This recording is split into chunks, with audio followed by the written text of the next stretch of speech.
तो अभी इसके अंदर पहले तो इसको समझो कि हम कौन सा पीरियड यहाँ पे पढ़ने जा रहे हैं।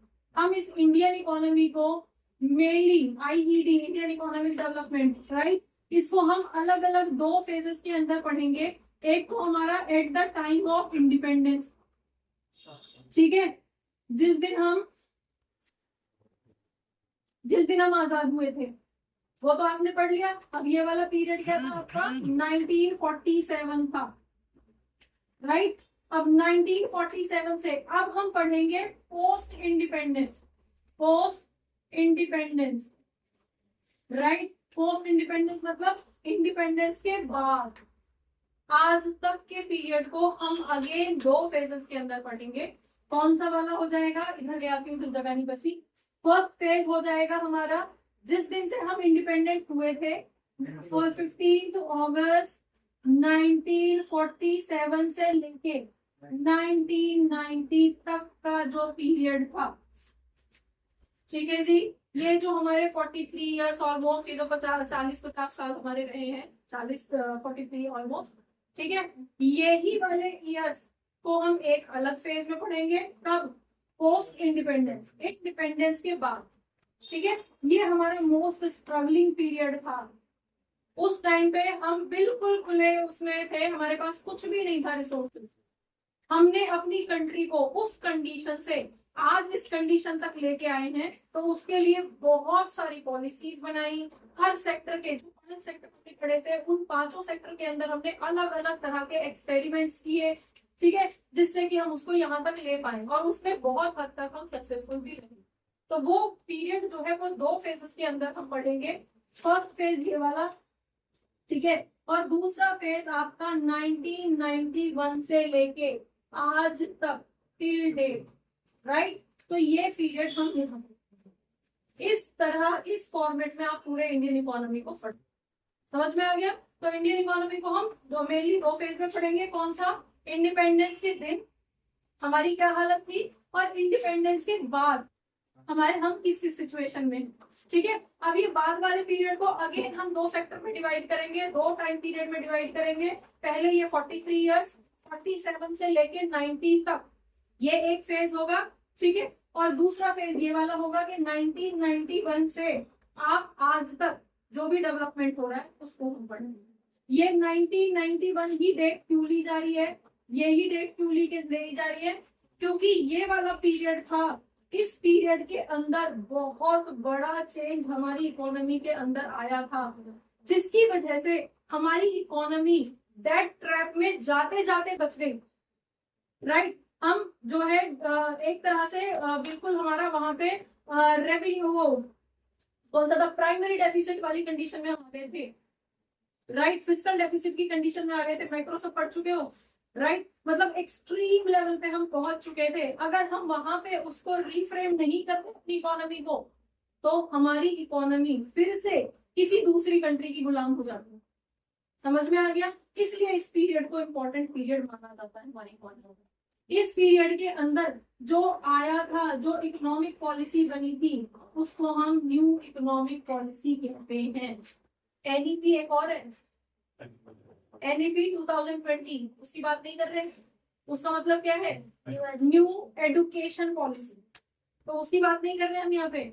हम किसकी बात कर रहे हैं, न्यू इकोनॉमिक पॉलिसी, जिसने हमारी कंट्री को डूबते डूबते वापस से बचा दिया, और आज हम इंडिपेंडेंट कंट्री के अंदर बैठे हैं, ठीक है। तो उसके पीछे बहुत सारी पॉलिसी, बहुत सारे फाइनेंशियल और आपके नॉन फाइनेंशियल एक्सपेरिमेंट होते हैं, तब जाके आज हम इस कंडीशन, राइट। तो फर्स्ट चैप्टर में तो हमने ये पढ़ा था, ठीक है जी। आज हम पढ़ेंगे ये वाला कि इंडिपेंडेंस के बाद 1947 से 1990 के बीच में, 1947 से 1990 के बीच में, ठीक है, ये हमने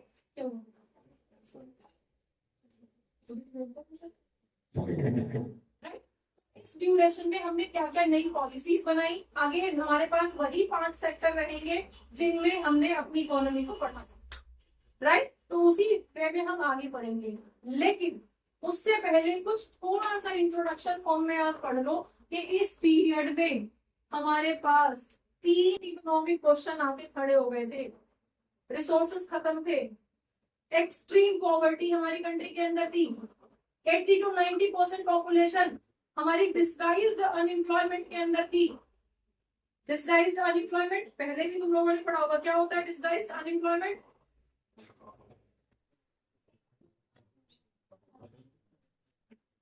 बहुत बढ़िया, हाँ जी।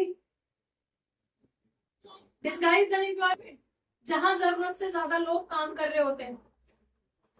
एग्रीकल्चर में, agriculture is the main example of disguised unemployment. वहां पे जरूरत नहीं है, परिवार के अंदर 6 बच्चे हैं, 8 बच्चे हैं, जो भी है, जितने भी लोग हैं, सारे लोग उसी एक खेत में काम कर रहे हैं, जरूरत नहीं थी इतनों की। वो लोग as a human capital country को किसी दूसरे चीज के प्रोडक्शन में कंट्रीब्यूट कर सकते थे, कर सकते हैं ना। इस खेती में या इस प्लॉट में, जितना भी आपके पास प्लॉट है, जितने भी आप एग्रीकल्चर कर रहे हो, उसमें 2 लोग भी मिलके काम कर सकते थे। अगर 8 लोग घर के अंदर है तो 8 उसी में लगे हुए हैं, तो बाकी के 6 लोग कुछ और प्रोडक्शन करके कंट्री की जीडीपी को कंट्रीब्यूट कर सकते थे, ठीक है। लेकिन नहीं कर पा रहे थे क्योंकि ना पढ़े लिखे हैं, कोई एम्प्लॉयमेंट फैसिलिटी अवेलेबल नहीं है, एक्सप्लॉइटेड है, हेल्थ भी बहुत अच्छी नहीं है, हेल्थ सर्विसेज भी बहुत अच्छी नहीं थी, राइट। समझ में आ गया, क्लियर हो गया। तो ऐसे केस में हमारे पास एक्सट्रीम डिस्गाइज्ड अनएम्प्लॉयमेंट था, extreme poor condition of health थी, क्योंकि हेल्थ को भी तो आपको इम्प्रूव करना पड़ेगा, हेल्थ सेक्टर को। एक हेल्दी ह्यूमन कैपिटल होगा तभी तो कुछ प्रोडक्शन कर पाएगा, जॉब तो तभी कर पाएगा जब हेल्दी रहेगा, कंट्रीब्यूट प्रोडक्शन तो तभी कर पाएगा, कोई भी प्रोडक्शन जीडीपी या मतलब गुड्स या सर्विसेज तभी कर पाएगा, अपना काम या जॉब वो तब कर पाएगा तो खुद हेल्दी रहेगा, राइट। तो गवर्नमेंट के पास अब यहाँ पे इतना सारे ऑप्शंस थे जिसमें गवर्नमेंट को खर्च करना था। ट्रैक पे बैठी थी गवर्नमेंट, इंडिपेंडेंस के उसमें आपने अभी भी पढ़ा है, सब चीज एक्सप्लॉइट हो चुकी थी, जो इंडस्ट्री वगैरह थी डिस्ट्रॉय हो चुकी थी, कुछ नहीं बचा था हमारे पास।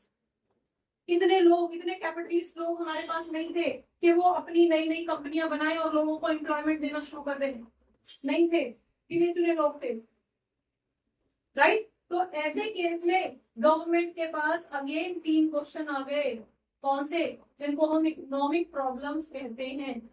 बता दो जरा कौन कौन सी होती है। First economic problem, what to produce, what to produce, क्या बनाए, राइट, क्या बनाए भाई। क्योंकि हमारे पास तो सब एक बार, कई बार आपके साथ होता है ना, बहुत सारा होमवर्क मिला है, इस सब्जेक्ट का भी, इस सब्जेक्ट का भी, इस सब्जेक्ट का भी, है ना। आप माइंड में चल रहा होगा, करने बैठेंगे और पूरी रात भी खत्म नहीं होगा, फिर आप क्या कहते हैं, छोड़, एक को भी लगाई और खत्म, सारा हो गया, ठीक है। तो वो वाली सिचुएशन यहाँ पे आ चुकी है। गवर्नमेंट के हाथ में पैसा नहीं है, रिसोर्सेज नहीं है, फॉरेन एक्सचेंज बिल्कुल नील है, 0 के बराबर है, राइट। कंट्री के अंदर सारी सिचुएशन जो है एडवर्स फैली पड़ी है। अब क्या संभाले, हेल्थ सेक्टर को इम्प्रूव करें, लोगों को एम्प्लॉयमेंट देने के लिए इंडस्ट्री डेवलप करें, एग्रीकल्चर जो प्राइमरी सोर्स है जिसमें 80 to 90% पॉपुलेशन काम कर रही है, उसको बनाए, क्या करें।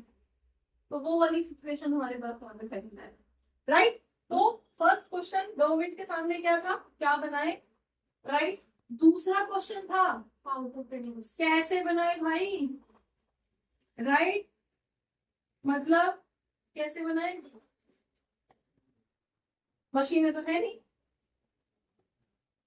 और बैलों से और इंसानों से तो पहले ही खेती चली रही है, उसका प्रोडक्शन, प्रोडक्टिविटी दोनों लोग, किसी के हाथ में कुछ नहीं है, समझ में आ गया, ठीक है।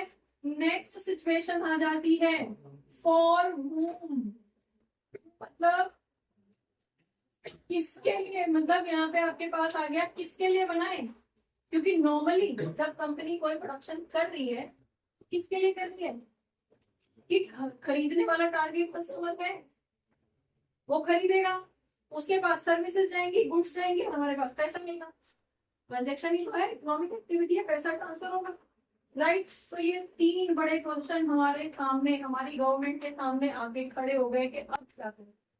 तो इन 3 क्वेश्चन का पहले हम इकोनॉमी वाइज देखेंगे कि इकोनॉमी कितने तरह की होती है और उन इकोनॉमी के अंदर इन क्वेश्चंस का क्या सोल्यूशन है।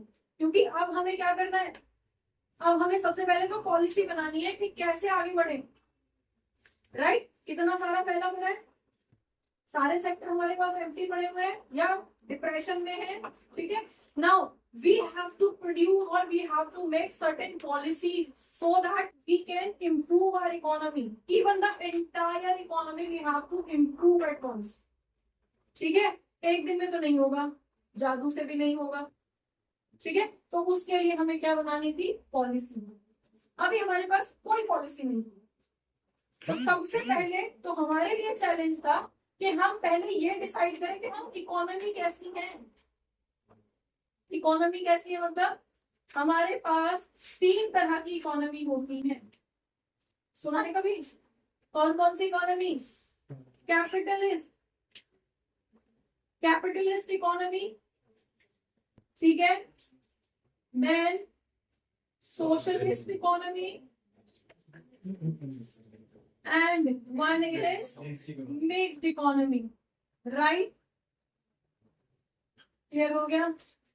3 तरह की इकोनॉमी हमारे पास है, एक एक को समझ लेते हैं, फिर उनके सोल्यूशन, इन क्वेश्चंस के सोल्यूशन हर इकोनॉमी के अकॉर्डिंग है।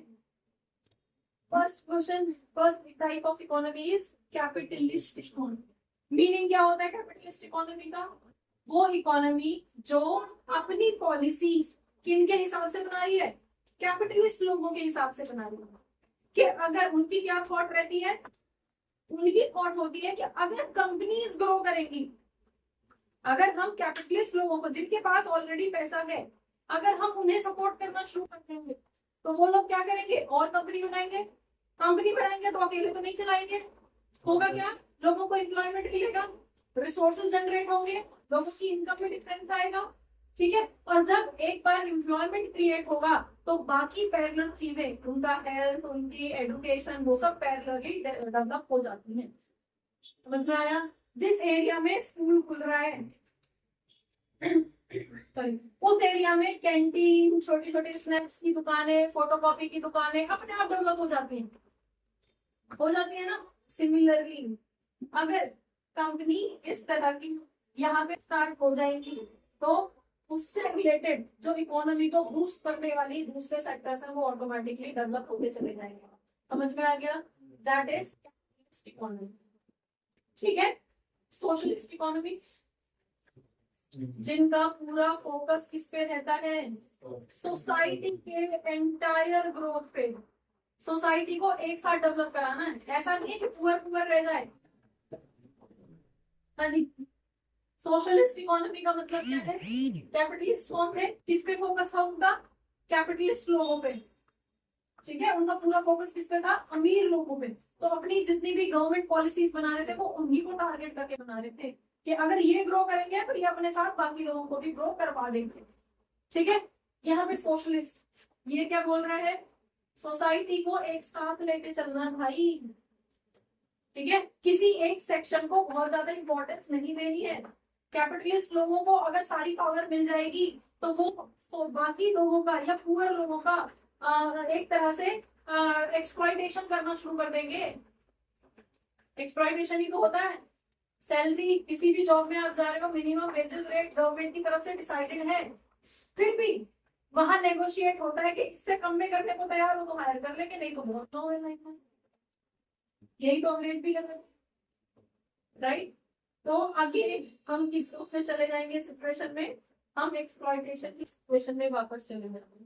तो इस कंट्री की थॉट क्या रहती है, इस तरह की जो सोशलिस्ट इकोनॉमी होती है उनकी थॉट क्या रहती है कि सारे सेक्टर को, सारी इकोनॉमी को एक साथ अपलिफ्ट करना है। उसके लिए जो हमें पॉलिसीज बनानी है वो इक्वली बनानी है, सोसाइटी को ध्यान में रखते हुए। उसकी वजह से अगर किसी को टॉर्चर भी फील हो रहा है तो हो जाए, सोसाइटी का डेवलपमेंट चाहिए, ठीक है। चाइना मेन एग्जाम्पल है। इस बुक के एंड में आप लास्ट में कंपैरिजन पढ़ोगे इंडियन इकोनॉमी का, चाइनीज इकोनॉमी का और पाकिस्तान इकोनॉमी का। तीनों इकोनॉमी इसी पीरियड के अंदर 1947 के आसपास ही इंडिपेंडेंट हुई है। पाकिस्तान तो हमसे एक दिन पहले ही हुआ है, ठीक है। और चाइना हमारे 2 साल बाद इंडिपेंडेंट हुआ है, 49 में। फिर भी सबसे आगे आज कौन है? चाइना। क्यों है? वो भी किसी का गुलाम था, ठीक है, उसके भी रिसोर्सेज गए होंगे, लेकिन क्या हुआ है, सिर्फ पॉलिसीज ही ऐसी बनाई कि आज उसका लेवल कुछ और है, तो उन्हीं पॉलिसीज को हम यहाँ पे पढ़ेंगे, ठीक है। यहाँ पे आपके पास जो सोशलिस्ट इकोनॉमी के एग्जाम्पल हो गए, आपका चाइना हो गया, स्वीडन हो गया, डेनमार्क हो गया, इस तरह की कंट्रीज जो है वो सोशलिस्ट इकोनॉमी होती है। कैपिटलिस्ट इकोनॉमी कौन सी हो सकती है, बता दो जरा, कौन कौन सी हो रही है? ऑस्ट्रेलिया, ठीक है, कनाडा, ठीक है जी, जापान किसमें आएगी? जापान आपकी सोशलिस्ट है, क्लियर हो गया। स्विट्जरलैंड, ये इस तरह की कंपनी जो है वो कैपिटलिस्ट है। समझ में आ गया भाई? सोशलिस्ट क्लियर है। अब आ जाओ इधर, मतलब ये किस कौन से सेक्टर को, सेक्शन को देख रहे थे? सोसाइटी को देख रहे थे, राइट, सबका ओवरऑल को। ये क्या हो गया? हम किस सिचुएशन में थे? कैपिटलिस्ट तो हमारे पास गिने चुने थे, तो अगर हम पूरी पावर उन्हें दें तो कंट्री का कुछ नहीं होना। हम अगेन सेम ही सिचुएशन में रहते, अभी तक अंग्रेज लूट रहे थे, अब ये जो 2-4 गिने हुए फैमिली, अगर पावर इनको दे दी जाएगी तो जो हमारा पुअर सेक्शन है, जो कि मेजोरिटी ऑफ पॉपुलेशन था, उसके लिए तो सिचुएशन सेम ही रहेगी। वो पहले बाहर वालों के हम थे, वो अंदर वालों के, ठीक है। तो ये तो हमारे लिए ऑप्शन नहीं था, ना ही हमारे पास इतने कैपिटलिस्ट थे कि उनको टारगेट करके पॉलिसीज बनाई जा सके। तो सोशल होने के लिए गवर्नमेंट के हाथ में इतना पैसा तो होना चाहिए कि सोसाइटी के वेलफेयर के लिए खर्च कर सके, इतना पैसा नहीं था हमारे पास। समझ में आ गया? क्लियर है? तो ये दोनों ही ऑप्शन हम नहीं कर सकते थे, लेकिन इनके अलावा कोई तीसरा, तो आप क्या करोगे? आपने क्या कर दिया, अपनी इकोनॉमी को कैसी इकोनॉमी डिक्लेयर कर दिया? फिक्स्ड। भाई हम सबके वेलफेयर का काम करेंगे, कैपिटलिस्ट लोगों को भी पावर देंगे कि तुम कैपिटल खर्च करो, कंट्री के अंदर इंफ्रास्ट्रक्चर डेवलप करो, कंपनी सेटअप करो, ठीक है। अगर तुम सेटअप करोगे तो लोगों को एम्प्लॉयमेंट मिलेगा। क्लियर हो गया? लेकिन पावर हमारे हाथ में रहेगी, कैपिटलिस्ट नहीं बनने देंगे आपको। पैसा खर्च करो, कंपनी बनाओ, लोगों को एम्प्लॉयमेंट दो, कंट्री के लिए जितना कंट्रीब्यूट कर सकते हो करो, लेकिन आपको हम मोनोपोली नहीं होने देंगे, पावर हमारे हाथ में रहेगी, गवर्नमेंट, ठीक है। क्यों? क्योंकि हमें मेजोरिटी ऑफ पॉपुलेशन जो पॉवर्टी के अंदर रह रही है, उनके वेलफेयर के लिए काम करना है। कमाओ, हमें टैक्स दो, ठीक है, और उस पैसे को हम किसके लिए यूज करेंगे? उस पॉपुलेशन के लिए यूज करेंगे जिसको, जो हमारे यहाँ मेजोरिटी रह रहती हो। समझ में आ गया? क्लियर हो गया? इसलिए हमने अपनी इकोनॉमी को क्या वो डिक्लेयर कर दिया, हमने सबसे पहले हमने आजाद होने के बाद में सबसे पहले जो हमने बनाया, इकोनॉमी को बनाना शुरू किया ना हमने, तो हमने अपने आप को मिक्स्ड इकोनॉमी के तौर पे डिक्लेयर कर दिया कि हम मिक्स्ड इकोनॉमी के फॉर्म में काम करेंगे, हमें सोसाइटी वेलफेयर के लिए काम करना है, और कैपिटलिस्ट लोगों को भी पावर देंगे जिससे कि वो भी कॉन्ट्रीब्यूट कर सकें, ठीक है। मिक्स्ड इकोनॉमी और एग्जाम्पल मैं दे सकती हूँ, दैट इज फ्रांस, इंडिया हो गया, देन आपके पास फ्रांस हो गया, US, even US is under mixed economy, ठीक है, क्लियर हो गया। देन आपके पास इंग्लैंड जो है वो भी मिक्स्ड, इंग्लैंड तो भी यहीं से गया था, हमारे ही उससे तो गया था, तो इंग्लैंड खुद मिक्स्ड इकोनॉमी को फॉलो कर रहा था, उसी से ही हमने सीख लिया, तो हमने भी अपने आप को मिक्स बना दिया। समझ में आ गया? तो अब हमारे पास, अब इन क्वेश्चंस को हम आंसर करना शुरू करते हैं कि अगर कैपिटलिस्ट इकोनॉमी है तो वो क्या बनाती है? वो चीजें जो कैपिटलिस्ट लोग चाहते हैं, मशीनरीज, ठीक है, जो वो लोग चाहते हैं उसके अकॉर्डिंग प्रोडक्शन होता है उस कंट्री के अंदर, ठीक है। अगर उन्हें कोई इंडस्ट्री सेटअप करनी है तो भाई मशीनरीज बनाओ, होने चाहिए, राइट, रॉ मटेरियल बनाओ, होने चाहिए। क्लियर हो गया? हाउ टू प्रोड्यूस, कैसे बनाना है? मशीनरीज के थ्रू बनाना है, कैपिटलिस्ट है, पैसे की कमी नहीं है, हाई टेक्नोलॉजी खरीदो, बनाओ। नेक्स्ट, होम टू प्रोड्यूस, किसके लिए? कैपिटलिस्ट लोगों के लिए बनाना, भाई जो ये चाहेंगे वो बनेगा, क्योंकि पूरी इकोनॉमी इन्हीं के हाथ में। समझ में आ गया? सोशलिस्ट, गरीब जनता, क्या चाहिए उनको? उनको चाहिए खाना, उनको चाहिए बेसिक जरूरत की चीजें, वो बनेंगी। What to produce, how to produce, कैसे बनेंगी? उन लोगों को जॉब दो, वो ही बनाएंगे, मैनुअल बनाएंगे। चाइना में क्या हो रहा है? चाइनीज गवर्नमेंट कभी नहीं कहती कि हम ये फ्री में बांटते हैं, और यही उसकी फर्स्ट वो थी। हमारी कंट्री का जो ड्रॉबैक रहा, एक तो रिजर्वेशन रहा, ठीक है, कि आपने किसी पर्टिकुलर कास्ट को रिजर्व कर दिया कि आपको मिलेगा, जो टैलेंट है वो पीछे रह जा रहा है, वगैरह वगैरह, ठीक है। तो इसी तरह की कुछ पॉलिसीज रही जिसकी वजह से हम पीछे खिंचते चले गए और आज हम वहां तक नहीं पहुंच पा रहे हैं जहां तक वो, राइट। चाइना ने सिंपली बोला, जैसे ही इंडिपेंडेंट हुआ, सिंपली बोला हम किसी को ना पानी फ्री देंगे, ना बिजली फ्री देंगे, कुछ नहीं, ठीक है, ना कोई बेसिक फैसिलिटी हमारी तरफ से, गवर्नमेंट से एक्सपेक्ट मत करो। और लार्जेस्ट पॉपुलेशन रशिया को अगर हम छोड़ते हैं, रशिया तो बढ़ चुका है, बहुत सारे 11-12 कंट्रीज में बढ़ चुका है रशिया, अकेला रशिया होता था उस टाइम पे, लेकिन वो कब की बात है? सेकंड वर्ल्ड वॉर की बात है, सेकंड वर्ल्ड वॉर में बढ़ चुका था। तो अभी हम 47 की बात कर रहे हैं, चाइना वहां पे मोस्ट पॉपुलेटेड कंट्री थी, ठीक है। तो ऐसे केस में वो किस किस को, सोशलिस्ट उसने अपने आप को डिक्लेयर कर दिया, किस किस को जॉब देगा, किस किस को नहीं देगा, फ्री कर दिया, हम नहीं देंगे। आप देखो, आपको क्या करना आता है? आपको गुड्स बनानी आती है, आपको सर्विसेज प्रोवाइड करनी आती है, आपको जो काम आता है अपने घर में स्टार्ट कर दो। जरूरी नहीं है, हमारे यहाँ क्या है, इंडस्ट्रियल एरिया अलग है, ये एरिया रेजिडेंशियल अलग है ना, वहां ऐसा कुछ नहीं है। सिंपल है, बनाओ, बेचो और अपना गुजारा करो। बेचने में हम हेल्प करेंगे, आप बनाओ, सामान जो बनेगा, जो भी सर्विसेज या गुड्स है, उसको सिर्फ अपनी कंट्री में नहीं, बाहर एक्सपोर्ट करने में भी हम हेल्प करेंगे। तो आपका बनाया हुआ सामान सिर्फ आपकी कंट्री में नहीं, आपकी कंट्री के बाहर भी बिकेगा, वो सपोर्ट हम करेंगे, गवर्नमेंट। लेकिन उसके अलावा कुछ भी रिजर्व नहीं है, जो आता है अपने घर के बैकयार्ड में आप बनाइए, बेचिए। समझ में आ गया? तभी वहां की जितनी भी पॉपुलेशन थी, सबने प्रोडक्शन, सोचो अगर सबने थोड़ा थोड़ा प्रोडक्शन भी स्टार्ट हुआ होगा, स्टार्ट किया होगा, तो इकोनॉमी को एक साथ बूस्ट मिला।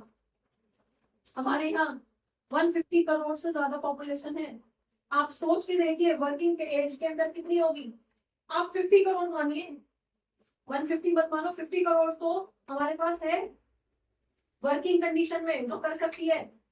अगर वो ही एक साथ कंट्रीब्यूट करना शुरू कर दे तो इकोनॉमी का लेवल क्या होगा? यही चाइना के साथ हुआ, और यही रीजन बना कि चाइना एक उसमें चली गई, ठीक है। नेक्स्ट, अब हम इंडिया में आ गए हैं। तो अगर हम इसकी बात कर रहे हैं तो सबसे पहले इनका बनाए क्या, जो आपको जरूरत है वो बनाओ और कंज्यूम करो और बाहर भेजो। कैसे बनाए? तुम ही लोग बनाओगे, सोशलिस्ट है, राइट। फॉर होम टू बनाओ, आप ही लोगों के लिए बनानी है, जो जरूरत हो। आज देखते हो ना चाइनीज प्रोडक्ट में छोटी से छोटी जरूरत की चीजें, आपको वहां पे लग रहा है कि ये कोना गड़ेगा, तो इस कोने का कवर भी चाइना बना रहा है। दिवाली की लाइटें चाइना में बन रही है, तो ये क्या है? ये इंडिपेंडेंस है, ठीक है। चलिए अब आ जाते हैं मिक्स में। हम मिक्स्ड, हमें कैपिटलिस्ट लोगों को भी ध्यान देना है और सोसाइटी के लिए भी करना है। लोगों को फ्री में राशन भी बांटना है, लोगों को फ्री में सब फैसिलिटीज भी प्रोवाइड करनी है, जो हमारे लिए आज की डेट में बहुत बड़ा ड्रॉबैक बना। लेकिन उस टाइम ये जरूरत थी, क्योंकि उस टाइम पे हर बंदे के पास पैसा नहीं था। तो व्हाट टू प्रोड्यूस, क्या प्रोड्यूस करना है, जो दोनों सेक्शन के लोगों को जरूरत है। इंडस्ट्रियलिस्ट लोगों को किसकी जरूरत थी? मशीनरी वगैरह की, तो वो इम्पोर्ट बनाने की, उसमें तो हम नहीं थे फेज में, ठीक है। और जो रॉ मटेरियल चाहिए उसको हम बनाए। समझ में आ गया? व्हाट टू प्रोड्यूस क्लियर हो गया? हाउ टू प्रोड्यूस, थोड़ा मशीन की हेल्प लो और थोड़ा लोगों को जॉब दो, लोग बनाएंगे, जिससे कि उन्हें एम्प्लॉयमेंट मिलेगा, सामान भी बनेगा। क्लियर हो गया? और next, for whom to produce, किसके लिए? दोनों के लिए बनाना है, कैपिटलिस्ट लोगों के लिए बनाना है और सोशलिस्ट, ठीक है। इतना बनाना है कि जो यूज हो रहा है वो यूज हो रहा है, बाकी जो लोग अफोर्ड नहीं कर पा रहे हैं, बिलो पॉवर्टी लाइन है, उनको फ्री में राशन के तौर पे बांटा जा सकता है। एटलीस्ट बेसिक चीजें देखी है राशन की दुकानें, जानते हो, देखा है कभी? ऐसे दिख रहे हो उसकी तरफ, मैंने पता नहीं क्या पूछ लिया। राशन की दुकानें देखी है कभी? राशन कार्ड वगैरह हुआ, ठीक है, वो बिलो पॉवर्टी लाइन लोगों के लिए होता है। तो वहां पे मतलब कंसेशनल रेट पे, पहले तो बहुत ही ज्यादा कंसेशनल रेट पे, इस टाइम पे उनको ऑलमोस्ट फ्री में जो जरूरत वाली चीजें हैं, जैसे कि गेहूं हो गया, चावल हो गया, चीनी हो गया, मिट्टी का तेल हो गया, इस तरह की जरूरत वाली चीजें उनको, ठीक है। हेलो बच्चों, होपफुली बहुत सारे डाउट्स इस क्लास से रिलेटेड, इस टॉपिक से रिलेटेड आपके क्लियर हुए होंगे इस क्लास को देखने के बाद में। अगर रियली आपके कुछ डाउट्स क्लियर हुए हैं, आपको ये क्लास अच्छी लगी है, तो आप इसको लाइक करिए, सब्सक्राइब करिए और अपने फ्रेंड्स के साथ शेयर करिए। Thank you for watching, keep learning.